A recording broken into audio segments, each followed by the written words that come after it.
प्रेमी YouTube channel में आप सभी का हार्दिक स्वागत अभिनंदन।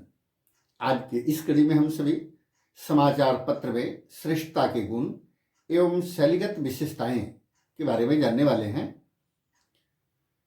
किसी भी समाचार पत्र में जो विशेषताएं होती है वही उसे श्रेष्ठता की ओर ले जाता है। तो निश्चित रूप में कुछ उसके लिए मानकता तय किए गए हैं और ऐसे ही उस पत्र पत्रिका का जो शैलीगत विशेषताएं होती है वह भी उसे श्रेष्ठता की ओर ले जाती है। आइए हम सभी जानते हैं कौन कौन सा ऐसा गुण होना चाहिए।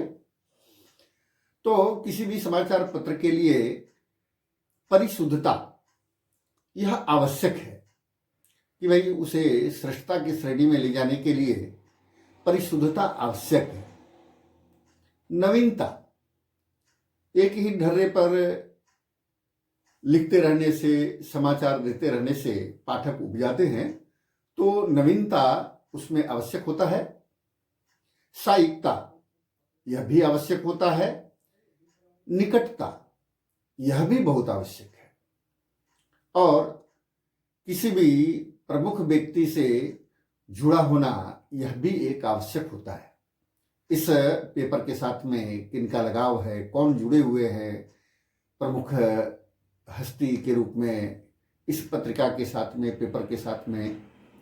और ऐसे ही राष्ट्रीय हित, वह पेपर राष्ट्रीय हित के समाचार को प्राथमिकता कितने देते हैं और कितने ऐसे केवल क्षणिक लाभ के लिए समाचारों को स्थान दे देते हैं, प्रमुखता दे देते हैं, इस पर भी उसकी श्रेष्ठता निर्भर करती है।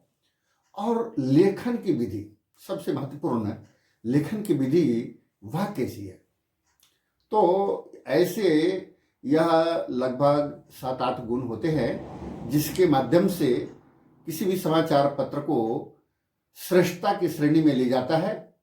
और जो शैलीगत विशेषताएं हैं वह भी श्रेष्ठता की श्रेणी में ले जाने के लिए सहायक सिद्ध होता है। आइए उसके बारे में भी जानते हैं।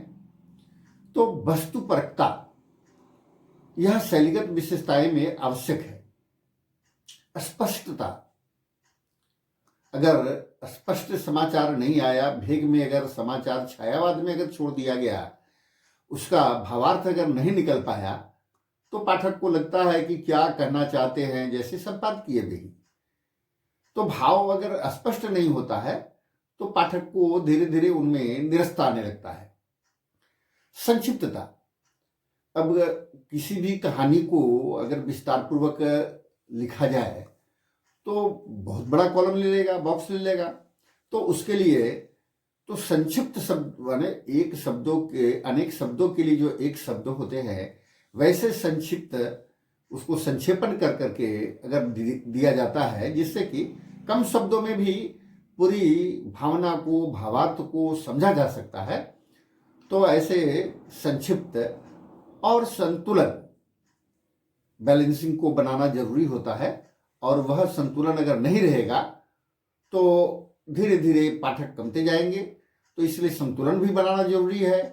ऐसा नहीं कि एक पक्षीय समाचार को दे रहे हैं, तो वह भी संतुलन को बनाए रखना होता है। प्राय होता है किसी राजनीतिक दल का समाचार ज्यादा आने लगता है तो दूसरे समर्थक लोग नाराज होने लगते हैं, कहते हैं चलो इस पेपर को नहीं लेते हैं। तो ऐसे जो समाचार पत्र में संतुलन बनाने का काम भी आवश्यक होता है। और सबसे महत्वपूर्ण जो होता है वो सम्मानजनक शब्दों का सटीक प्रयोग। अगर हम सम्मानजनक शब्दों का सटीक प्रयोग नहीं कर पाए तो वह भी किसी पेपर का टीआरपी गिराने के लिए पर्याप्त होता है। तो ऐसे समाचार पत्रों में जो श्रेष्ठता के गुण होते हैं और जो शैलीगत विशेषताएं होती है, उसको, उस पेपर को टीआरपी बढ़ाने में, उसको श्रेष्ठता की श्रेणी में लाने में, शैलीगत विशेषता के रूप में एक अलग पहचान बनाने में वह महत्वपूर्ण होता है। तो इस तरह से हम सभी जाने, आगे की कड़ी में हम सभी और जानेंगे विस्तार पूर्वक। हिंदी प्रेमी चैनल के साथ में आप जुड़े रहें। इसके प्रत्येक कड़ियों को पूर्ण रूप से अवश्य देखा करें ताकि पूरी भावना को समझ सके। मेरा वीडियो छोटा ही होता है, बहुत बड़ा नहीं होता है, और जब आप पूरी बात को सुनेंगे, समझेंगे, तो निश्चित रूप में उसका लाभ मिलेगा। तो आज के लिए इतना ही। बहुत बहुत धन्यवाद, आभार।